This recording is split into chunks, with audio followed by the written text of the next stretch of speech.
Sir नमस्ते और स्वागत आपका इस कार्यक्रम में। हम थोड़ा साहित्य से शुरुआत करते हैं कि साहित्य का योगदान अभी इस शतक में कैसे रहेगा ये विश्व शांति बनाने के लिए। कृष्णम वंदे जगत गुरुम। आपने बहुत अच्छा प्रश्न किया कि साहित्य के माध्यम से इस विश्व में शांति कैसे आई। मैं आपको त्रेता युग में ले चलता हूँ। अभी त्रेता युग में इस विश्व का पहला साहित्य लिखा गया वाल्मीकि रामायण। वाल्मीकि रामायण शांति का ग्रंथ है। द्वापर में महाभारत लिखा गया, उसमें एक शांति पर्व है जो सबसे बड़ा अध्याय है।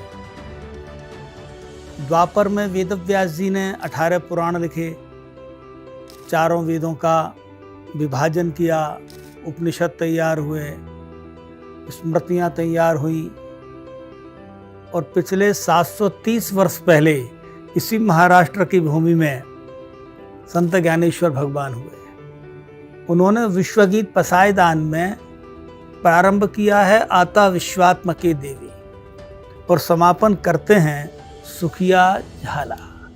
अब इस विश्व और सुखिया झाला के बीच का जो कलेवर है, हम यूँ कह सकते हैं संस्कृत में को हम, अंग्रेजी में हु एम आई, और हमारी मैं कौन हूँ से यात्रा होते करके अहम ब्रह्मास्मि तक जाती है।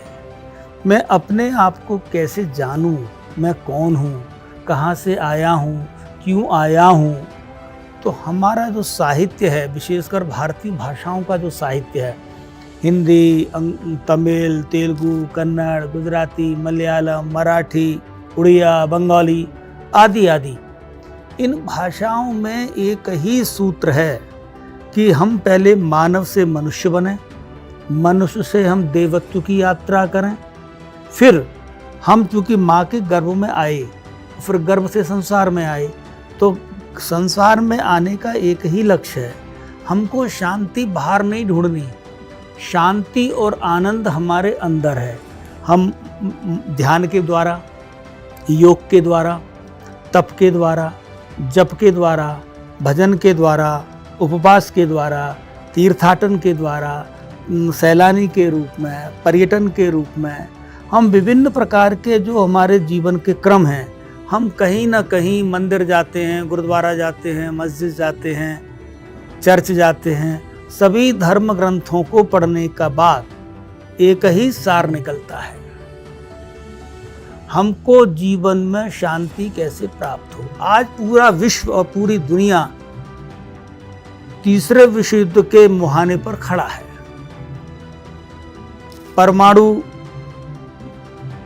संपन्न देशों में प्रतिस्पर्धा है, विस्तारवाद की नीति है, अमेरिका की दरोगागिरी सब पर भारी है, पुतिन की दादागिरी से सब परेशान, इजराइल की दादागिरी से भी सब परेशान, चीन की दादागिरी से भी सब परेशान। इन सब 200 देशों के लगभग देशों के नेताओं की जो प्रतिस्पर्धा है, कंपटीशन है, मैं मुखिया कि मैं मुखिया, तो इन सब के मूल में भारत का जो सूत्र है कृष्णम वंदे जगत गुरुम। पूरे विश्व में आज अगर शांति की कोई बात कर रहा है, करता रहा है, करता रहेगा, तो केवल और केवल भारत। क्योंकि भारत ऋषियों का देश है, संतों का देश है, महापुरुषों का देश है, वीरों का देश है। यहाँ तो भगवान नंगे पैर दौड़ता है और यहाँ तो भगवान शांति के लिए महाभारत भी करा देता है और उसका नेतृत्व करता है।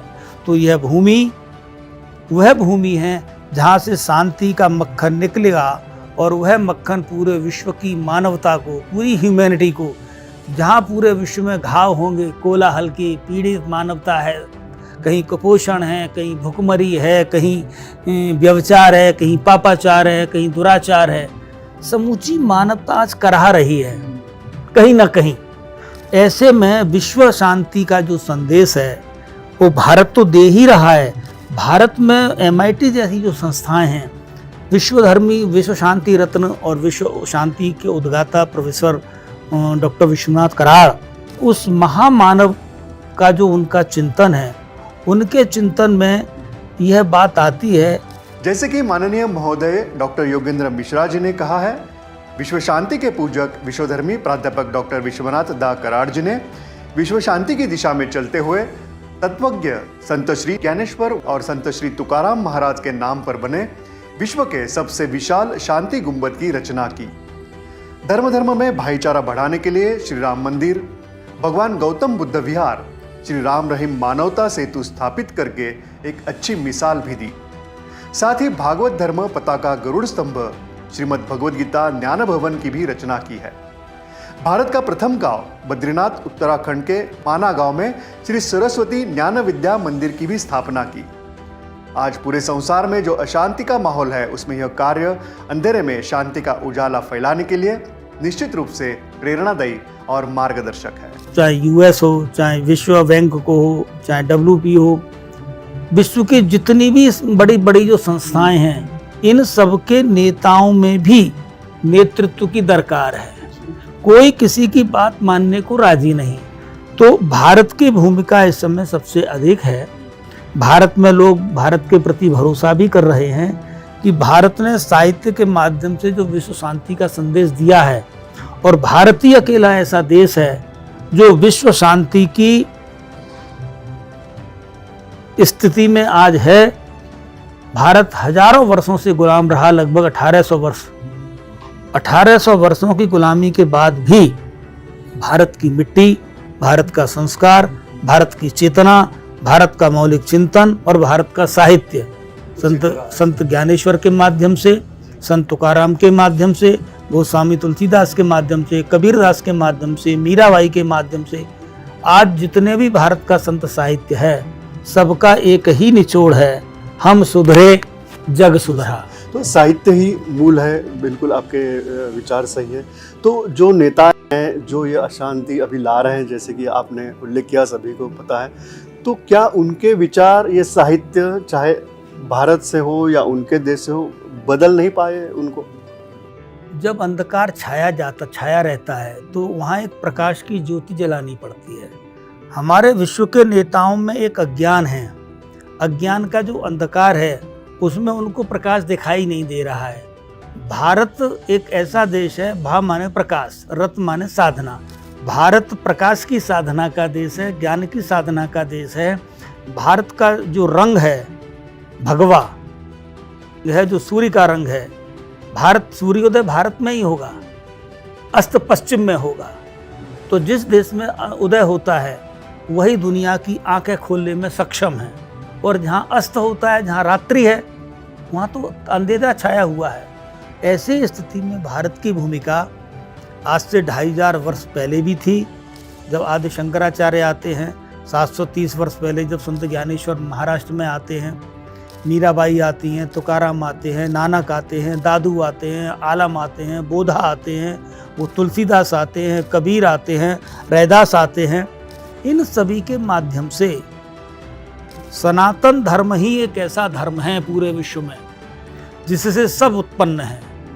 बौद्ध, जैन, इस्लाम, यहूदी, पारसी, क्रिश्चियन, ये सब सनातन से उत्पन्न है, और सनातन में ही सब एक दिन लीन हो जाएंगे, क्योंकि इन सब की आयु है, इन सब का एक एक पैदा करने वाला व्यक्ति है।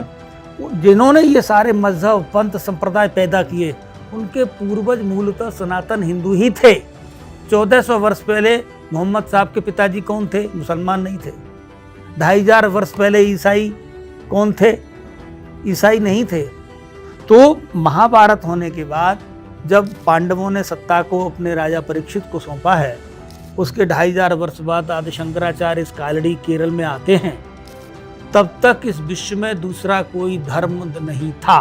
भारत के पास ही क्षमता है और भारत ही इस विश्व का नेतृत्व करेगा, और भारत के पास वह सब शक्तियां हैं आध्यात्मिक। दुनिया में किसी देश के पास आध्यात्मिक शक्ति नहीं है। हमारे यहाँ तो चींटी के पैर में बंधे हुए घुंघरू की ध्वनि को सुनने वाला परमात्मा है, और हमारे यहाँ चींटी को मसल्ले में जब अपराध होता है, ये तो वो देश है। यहाँ तो चींटी को भी चुगाया जाता है, मछली को भी चुगाया जाता है। यहाँ तो चींटी से हाथी तक में वही देखा जाता है। और